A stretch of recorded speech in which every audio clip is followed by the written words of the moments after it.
Sige po, basahin ko po. In fact, salit-salitan po tayo sa pagbasa. Kung maaari po, inimbitan ko bawat isa na tumayo. Verses 6 to 18, salit-salitan po tayo. Ako mauna palagi.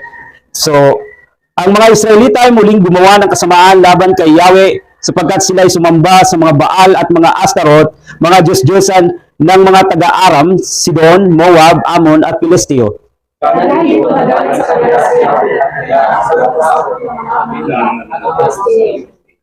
At sa loob ng 18 taon, pinahirapan sila ng mga ito sa Gilead sa silangan ng Ilog Jordan.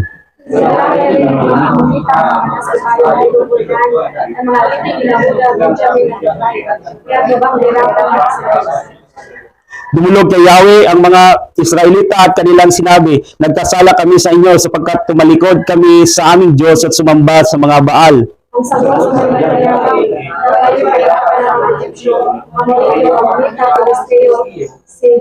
Sidonyo, Amalekita at mga Maonita, humingi kayo ng saklolo sa akin at iniligtas ko naman kayo.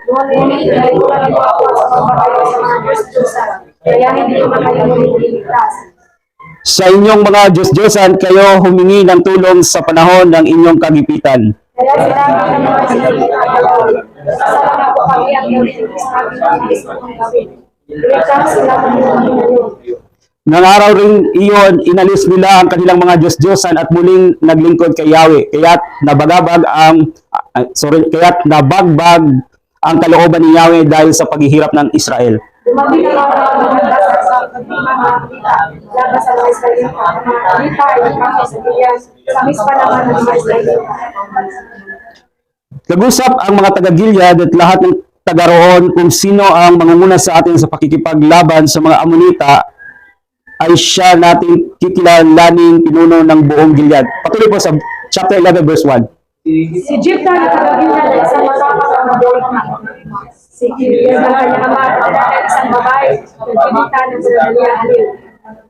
May iba pang anak si Gilead sa kanyang tunay na asawa at nang lumaki ang mga ito'y pinalayas nila si Jepta. Sinabi nila, wala kang mamanahin mula sa aming ama sapagkat ikaw ay anak sa labas.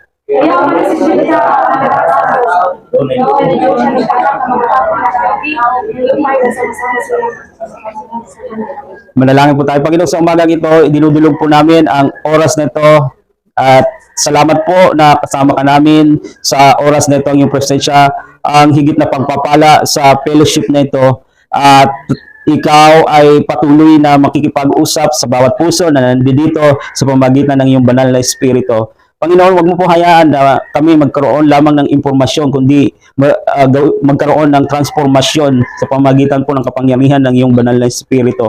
Maraming salamat po na patuloy kang nakikipag-usap sa amin sa pamamagitan ng Biblia at patuloy mo na binabago ang aming puso at isipan at ang aming buhay na kami ay mamuhay ng ayon sa iyong kalooban. Maraming salamat po sa oras na ito na ikaw po siyang magpapahayag, mag-enlighten sa amin sa iyong salita sa pangalan ni Jesus. Amen. So, last time na pag-usapan po natin na patungkol kay Gideon at nalaman natin ang dalawang bahagi ng kwento ng buhay ni Gideon, pero natapos na natin ang ilang mga hukom na binanggit dito sa aklat ng hukom, si Othniel, si Ehud, si Shamgar, si Deborah, si Gideon last week at mayroong inspiration at mayroong sa buhay niya na hindi dapat na tularan. And so ang inspiration is to let God na gamitin po ang ating buhay. Hindi po mahalaga kung ano po ang iyong kung ano po ang iyong katayuan. Ang tinitingnan sa iyo ng Diyos ay kung ano ang magiging ikaw kapag ikaw ay nagpagamit sa Diyos. So, but then, may bahagi din na sa buhay ni Gideon na hindi dapat natin tularan. Na ito'y maging halimbawa, kumbaga stepping stone sa buhay natin na hindi dapat natin tularan. So, pagkamatay ni Gideon, ay may dalawa pang release of si God na hukom, si Tola at si Jair. In verses 1 to 4. Si Tola ay nag-lead sa Israel ng 23 taon. Mapapansin niyo po sa verse 2. And then si Jair ay nag-lead sa Israel ng verse 3, ang pumalit kay Tolay si Jair na taga Gilead, siya ay naging hukom at pinuno ng Israel ng 22 taon. So, ito po ay mahabang taon ng pag-lead nila sa Israel. Pero ngayong umaga, kung ikukumpara natin sa pag-usapan nating tao, ito po ay 6 years lang, pero siya po ay kinoconsider na major na hukom, major judge. And itong mga binanggit dito ay mga minor judge po ito. So ngayong umaga si Jephthah po, dadako po tayo sa buhay ni Jephthah. Mapapansin ninyo na yung cycle ng buhay ng Israel, tingnan nyo po sa verse 6, ang mga Israelita ay muling gumawa ng kasalanan laban kay Yahweh sapagkat sila ay sumamba sa mga Baal at mga Ashtaroth, mga Diyos-Diyosan ng mga taga-Aram, Sidon, Moab, Ammon at Pilisteo. So ito po, ulitin ko po yung cycle ng buhay ng Israel, di ba? Sila po ay sasamba sa tunay na Diyos, sa Diyos si Yahweh, sa Diyos nila, and then tatalikod po sila sa Diyos. Sila po ay sasamba sa mga Diyos-Diyosan, ng mga tao na nakapalibot sa kanila. And then ialaw ng Diyos na sila po ay dumaan sa paghihirap, dumaan sa suffering through sa kamay ng mga kaaway nila, na sila po ay masasakop, and tatawag po sila sa Diyos upang tulungan sila. And then tinulungan sila ng Diyos, na iniligtas sila ng Diyos mula sa kamay ng kanilang kaaway. So babalik na naman sila sa Diyos para sumamba. Pero nakakalungkot ko sa buong aklat ng hukom, pabalik-balik na lang, pabalik-balik. Maglilingkod sa Diyos, tatalikuran ng Diyos. Maglilingkod sa Diyos, tatalikuran ng Diyos. Hindi po ganyan ang buhay Kristiyano. Ang buhay Kristiyano po ay nagpapatuloy ka sa paglilingkod at tapat kang sumusunod sa Diyos. Hindi yung atras, abante, atras. Patuloy tayo, abante tayo.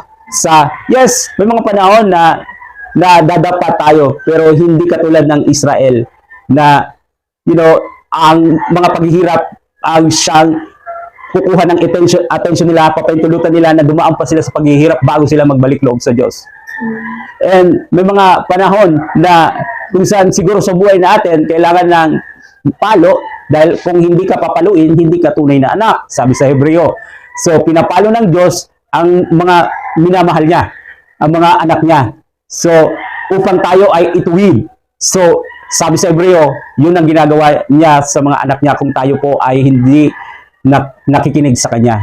And so, yun ang ginawa ng Diyos, pinahintulutan ng Diyos na sila ay mapasakamay ng kanilang mga kaaway at dumaan sa mga paghihirap dahil hindi po nakukuha ang kanilang attention kaagad. Kailangan pa nilang dumaan sa mga paghihirap. And so, mapapansin natin na bumalik na naman po sila sa pagsamba sa mga Diyos-Diyosan. Binanggit po dito na gumawa na naman sila ng kasamaan sa harapan ng Diyos. Naglingkod sila kay Baal at kay Ashtoreth ito yung mga Diyos ng Syria. And Diyos ng Moab at Diyos ng Ammon at Diyos ng mga Pilisteo. Tinalikuran nila ang Diyos. So, verse 7, dahil dito nagalit sa kanila si Yahweh at hinayaan silang masakop ng mga Ammonita at mga Pilisteo. At sa loob ng 18 taon, pinahirapan sila ng mga ito sa Gilead sa silangan ng Ilog Jordan. So, again, ito yung cycle. Jump tayo sa verse 15. Sabi dito, kaya sinabi ng mga Israelita kay Yahweh, nagkasala na po kami at gawin ninyo sa amin ang nais ninyong gawin. Iligtas lamang ninyo kami ngayon. Nang araw ring iyon, inalis nila ang kanilang mga Diyos-Diyosan at muling naglingkod kay Yahweh. Kaya nabagbag ang kalooban ni Yahweh dahil sa paghihirap ng Israel. Take note, nabagbag ang kalooban ni Yahweh dahil sa paghihirap ng Israel. Dumating ang araw na naghanda sa pakikipagdigma ang mga Ammonita laban sa mga Israelita. Ang mga Ammonita ay nagkampo sa Gilead, sa Mispa. Naman ang mga Israelita, nag-usap ang mga taga-Gilead at lahat ng taga-roon. Kung sino ang mangunguna sa atin sa pakikipaglaban sa mga Ammonita ay siya nating kikilalaning pinuno ng buong Gilead. Nais ko po pansinin nyo dito na nabagbag, yung sa Tagalog na bagbag, kaya nabagbag ang kalooban ni Yahweh dahil sa paghihirap ng Israel. Hindi natutuwa ang Diyos kapag nagsasuffer tayo. Sa English sabi dito, and his soul could no longer endure the misery of Israel. So in His mercy, tutulungan na naman niya ang Israel. Di ba? Ganun din po sa atin. Minsan tayo po ay may nagagawang mali, pero ang Ginoo maluluyon, ang Diyos maawain. But this is not a license para we continue sa ating pagtalikod kay Yahweh. So His grace must motivate us na patuloy or magbalik loob kay God o maglingkod kay God. The more nag-grace si God. So it's like for example sa ating church, kung gaano ka-gracious si God na prinubay niya ang pangangailangan. Wow, Lord, ang ganda na ng aming simbahan. Lord, salamat na-provide mo ang malaking expenses na ito na malapit ng 500,000. Malapit sa 500,000, no? Sobra na. So, anyway, malaking gastos. Kay tungod, di palangga kita sa Ginoo. And, di rin natin i-take for granted, kay tungod nga, gracious man siya, tungod nga may gamit man siya sponsor.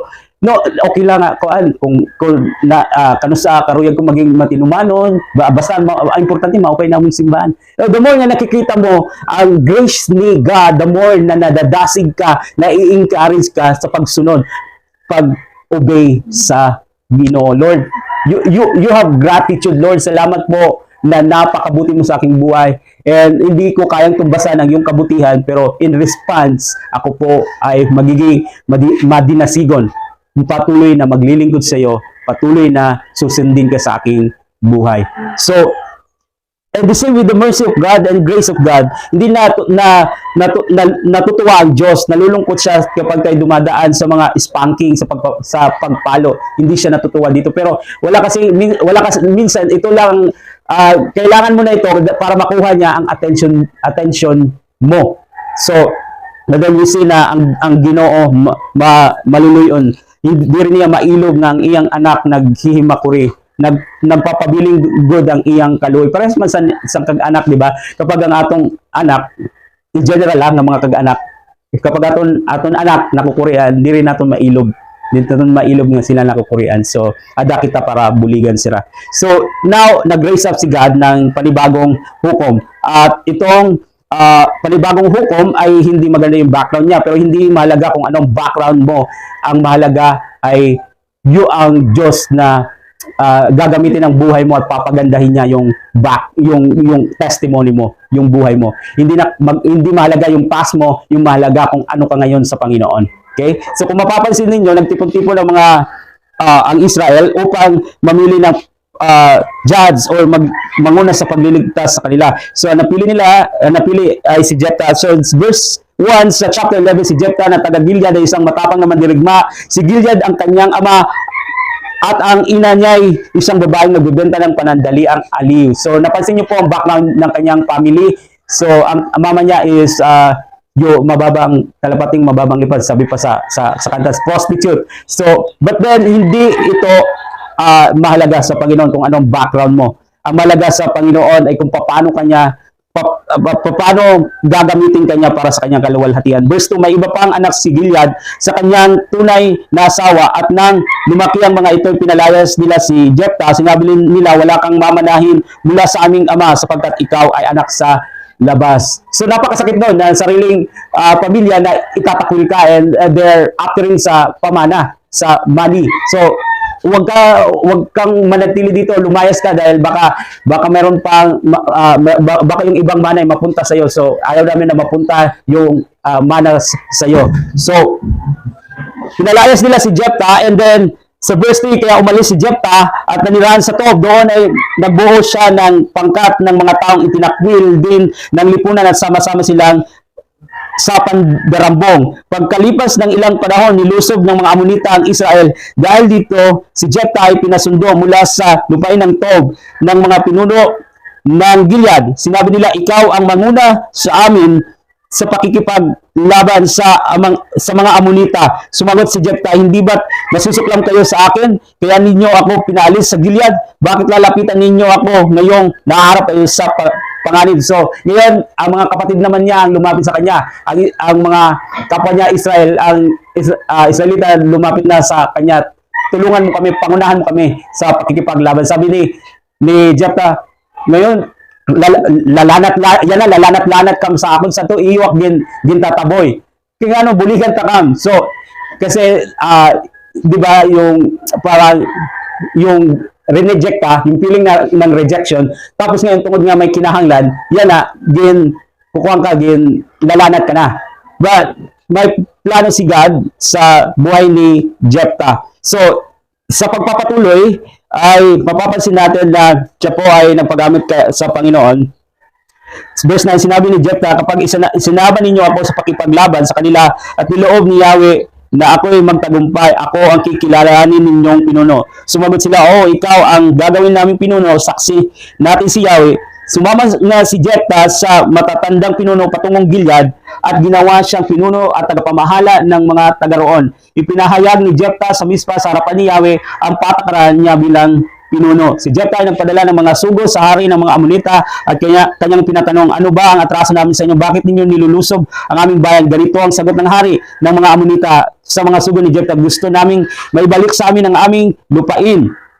Sapagkat nang dumating dito ang mga Israelita buhat sa Ehipto, ginamkam nila ang aming lupain mula sa ilog Arnon hanggang sa loob ng Jabok at ng Hordan. Pinabalik ni Jephthah ang kanyang mga sugo sa hari ng mga Amonita at pinasabi, hindi namin kinamkam ang lupain ng Moab o ng Amon.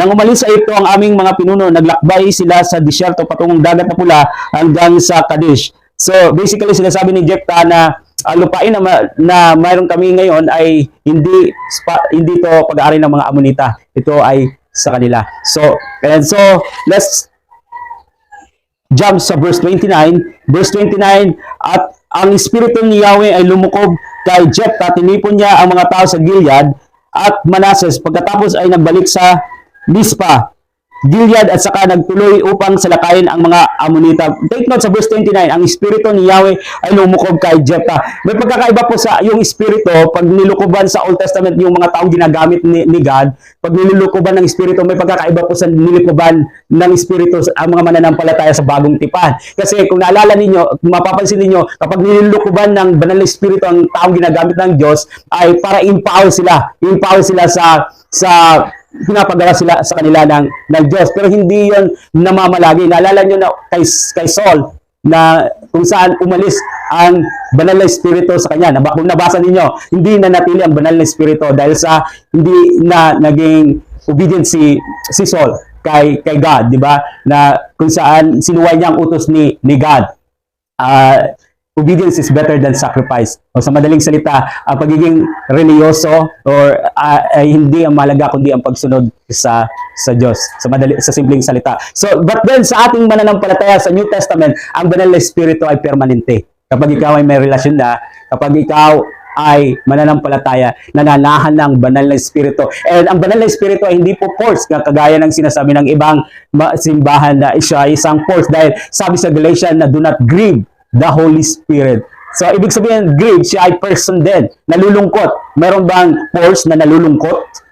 Wala. Tama po ba? Ang nalulungkot ay person. So, he is yung isa sa mga persona ng Trinity. Okay? We believe sa Trinity, God the Father, God the Son, and God the Holy Spirit. And I want you to remember na kapag may nagsabi, so tatlo ang Diyos. One Godhead in a three distinct person. So tatlo ang Diyos, isa lang ang Diyos. Okay? Kasi, you cannot put God sa box. Siya po ay hindi natin pwedeng limitahan. And so, yung ano po, simple siguro, ito yung pinaka-the best na maaari kong ipaliwanag, pero hindi natin kayang ilagay sa box ang Diyos. So, hindi po ito 1 plus 1 plus 1. Sinabi ko na po ito siguro sa inyo. Ito po ay 1 times 1 times 1. Okay? Equals 1. Okay, hindi po plus. Kasi magiging tatlo. One Godhead, three distinct person. God the Father, God the Son, and God the Holy Spirit. So, mapapansin natin dito na pagkilos ng banal na Espiritu. So, I hope naintindihan po natin yung pagkakaiba ng paglukob ng banal na Espiritu sa lumang tipan at paglukob ng banal na Espiritu na kung saan nananahan na ang banal na Espiritu sa ating permanente na sa New Testament sa mga may relasyon sa Kanya. And the Holy Spirit empowers us sa mga gawain sa paglilingkod natin sa Panginoon. Kaya may mga iba't ibang gift. May gift ng iba-ibang gift of mercy, speaking tongue, hindi siya pinaka-the best na pantay-pantay lang yung gift para sa kaluwalhatian ng Diyos. may gift of teaching, may gift ng service. So iba-ibang gift, pero ang ating goal ay para paglilingkod para sa kaluwalhatian ng Diyos at hindi sa ating mga sarili. So let's move on. Sabi po dito sa verse 30, ito yung padalos-dalos na pangako na hindi dapat padalos-dalos. Verse 30. Sumumpa si Jephthah kay Yahweh ng ganito, kapag pinagtagumpay ninyo ako laban sa mga Amonita, susunugin ko bilang handog sa inyo ang unang lalabas sa aking bahay at sasalubong sa akin pag-uwi ko. Sino kayang ina-expect niya na lalabas sa bahay niya? Sino nakatira sa bahay niya? Aso? Hayop? Siyempre, tao nakatira, tama? Tapos lalabas, tao din. So, ito yung padalos-dalos na pangako ni Jephthah. So, let's jump pinagtagumpay ni God si Jephthah sa laban. And so, tayo po ay mag-jump sa verse 34.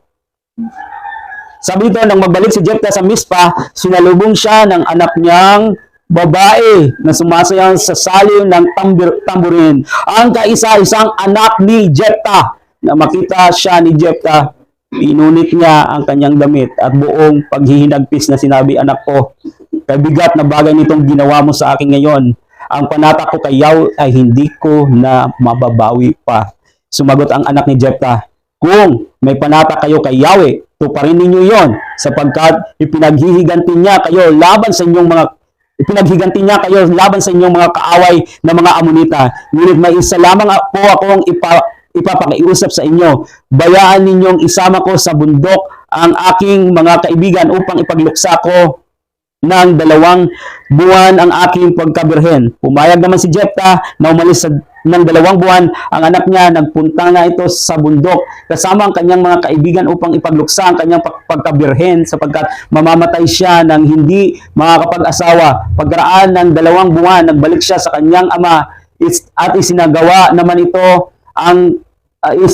nito ang kanyang panata kay Yahweh, at siya ngay namatay na isang berhen. Mula noon, naging kaugalian na sa Israel na taon-taon ay 4 na araw na ipagluksa ng mga kababaihan ang dalagang anak ni Jephthah. So ano po ibig sabihin? Iba-iba po dito yung sinasabi, pero sa Jewish literature po, sinasabi ng mga Hudyo na sinurog talaga, sinacrifice yung anak niya. And it seems na dito din sa text natin na ito yung nangyari, but we're not talaga, hindi for sure na ganito kasi para ang iba naman sinasabi, kasi yung word dito nang sinabi dito yung ni Jephthah na sa verse, yung panata niya sa verse 30. Sabi dito, balik po tayo ng sandali sa verse 30, verse 11, chapter 11, verse 30. And Jephthah made a vow to the Lord and said, if you will indeed deliver the people of Ammon into my hands, then it will be that whatever comes out of the doors of my house to meet me, when I return in peace from the Lord of Ammon, shall surely be the Lord's, and I will offer it. Yung word na it sa Hebrew po ay masculine. Ang ibig sabihin ng masculine ay lalaki sa Hebrew. So, sinasabi po ng ilan, based on Hebrew translation, na ito po ay hayop. And when dito sinabi na, I will offer it up as a burnt offering.